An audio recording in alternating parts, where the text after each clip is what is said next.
I have always been very, very impressed by your skills, by your flows. You never do the same shit twice. I appreciate it. Your collaborations. Tell us about your upbringing. How'd you get into Latin rap? Do you consider reggaetonero or Latin rap?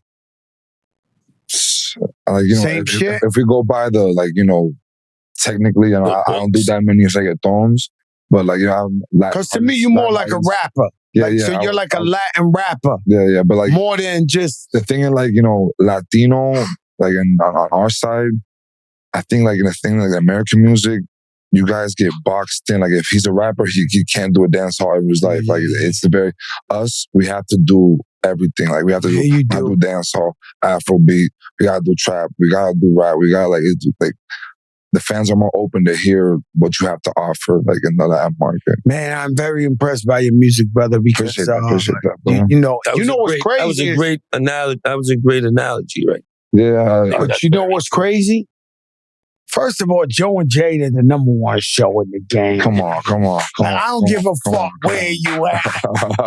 I'm home. I took the night off, right? First of all, I didn't want my wife to feel like I'm doing too much because this Saint-Tropez Jada. We was at Saint-Tropez. Yeah. And then I get back and I know the fight is on. So I'm like, man, should I pull up on the fight? Like, you know, I might be doing too much. So I didn't want to get beef in the crib. So I just threw it on the movie theater. Very important. You chose peace. And I seen you walking in Xander, the body, man, he's a tough guy. And then you walking in Boots. Yeah. So every time I see you at some shit like that, or I'm there, I feel like Joe and Jada's representing. I don't know if I'm delusional about that. But when I see it, I said, damn, they can't escape us for nothing. This motherfucker. Well, you walked in Xander, he walked in Boots. How do you know Boots? And you could tell me how you know Xander. I don't know. They reached out to me. It's people. And you just knew he was Shout out dead to nice? Harry. Shout out to my man Harry, yo. No, I always knew. I got an artist that's from his same part of Philly, Germantown. My man, I'm from Germany. Yo, you seen that shit, yo. Yeah. You know Philly is... You seen the comments? Because y'all like to look at comments, right? You love crack. Oh, the whole Philly. Nah, that nigga from here. He on the block over here. Don't play with me. Yeah. You know what I'm saying? But how do you know Xander like that? Man, I've known Xander for a while, man. I've seen him, you know, grow as a fighter. You know, that's my brother. You know, every time I get a chance to walk out with him or see him fight live, I go, man. I love witnessing my friends doing amazing things. You know, so be it boxing, be it baseball, be it basketball. It reminds me of Tito. It's a blessing. Yeah, he ain't scared of nobody. Nah, he's a dog, bro. He's a dog. He's a young fighter. He has his whole career ahead of him. He's a dog, bro. The dog. He swagged out. He come in there on that bullshit. But, you know, he had to, you know, he didn't have to fight that fight. You know, I guess he got the experience. That's what you guy has dos cojones. I think I would have ran away from the guy. I think I would have ducked him a little bit more. I would have been like, nah. Let me go another weight class or something. Because the guy Boots, guys like Boots, they can't even get fights. They so good. And people, people was avoiding Pernell Whitaker his whole life. The sport needed that fight too. It was an amazing fight. No, it was amazing. It was good. The fight was a great fight. It was a good fight. Fight of the year. If it would have lasted a little bit longer, it would have been the fight of the year. You know, they got busy. Yeah, they got busy. Shout out to both fighters, man. They went crazy. They were really great. But both you guys out of all people, and I said, oh shit, Monday. I saw Jaden when I walked in the what's it called, the backstage. I said, oh snap, we about to go do the show on Monday, and that's what's up.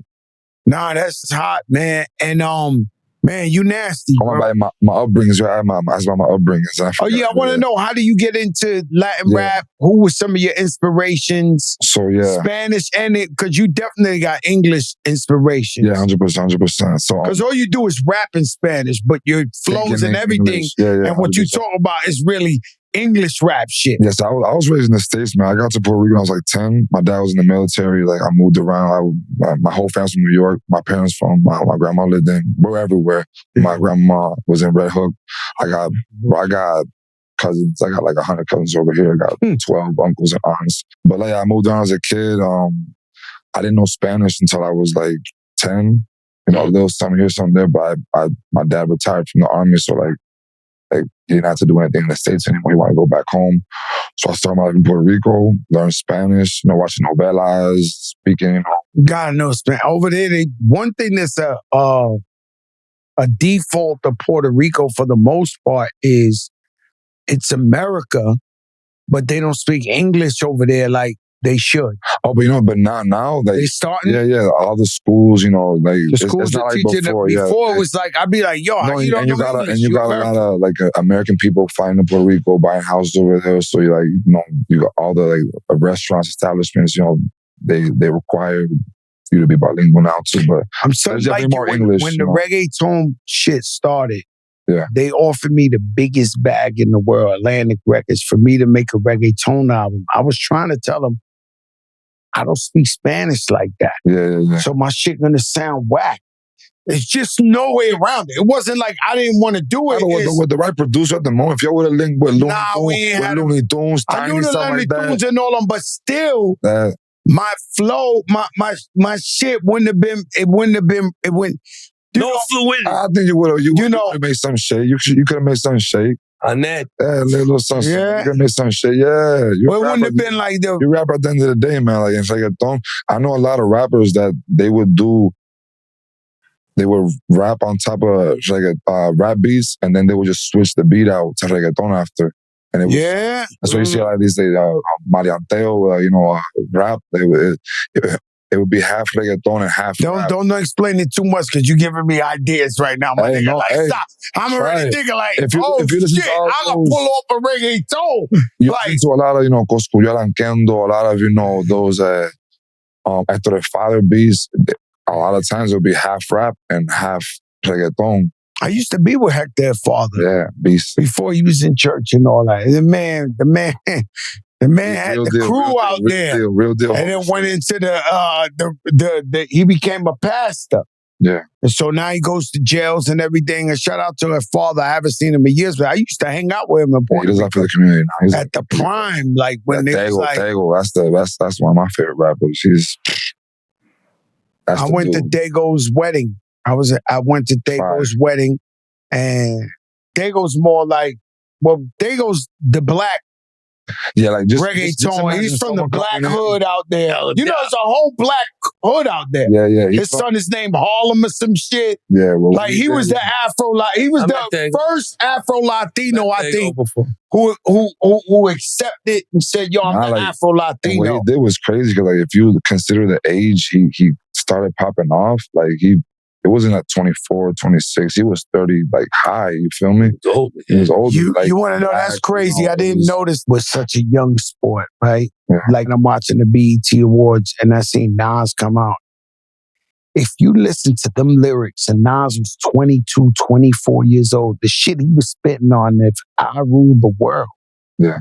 The youth, they really had something to say. That's why I love the song you got with Xander in the video. Where it's encouraging the kids, letting them know if you could dream about it, it's possible. Tell us about that and why it was important to you to do a motivational song like that. All right, so me, I'm very conscious that I got my song, my ignorant music, that it's just, I do it thinking about the shows, because my shows, there's full-blown mosh pits. It's very, very high energy. So I strategically do these songs, repeating Mbappé Cuadro, Rolly, it's not saying anything in that song. It's just a hype song that gets you lit. It's the turn up. But me as an artist, I do feel the responsibility, to go dig a little bit deeper, I got kids listening. I got people who don't want to be jumping in mosh pits, who really want to sit down while they're driving to work, trying to going into 9 to 5. What could I record to help them, get in a better mood to, go to work? What could I record to make this baseball player want to put this song in his at bat? What can I do to make these athletes, get in the zone? Because I was an ex-swimmer. I use music to get into that, that zone. And that's what I think about when I do music all the time. So I got songs like Gladiador, Guerrero. I think that's when I started popping off my music. When I dropped a solo mixtape, it was just straight progress music, motivational music. And there was a space in the genre and Latin music that people really didn't open up like that. So when I started doing that, like, it created this crazy, cult fan base. People wanted to listen to music for other reasons, I still do my ignorant shit, I pop my ignorant shit, but like. Who else come up with how long you've been signed, putting out music professionally?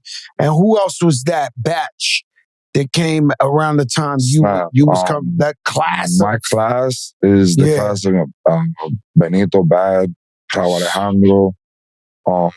Who? Raúl Alejandro. Oh man, he was rocking too. Yeah, no, and the thing is, it's cool to see all them cats like going crazy because Benito, they gave him a lot of shit. Oh, he does like this, he does like this. A nigga is superhero. Let me tell you something. This guy, boom, boom, pop. yo, listen, this guy, Bad Bunny.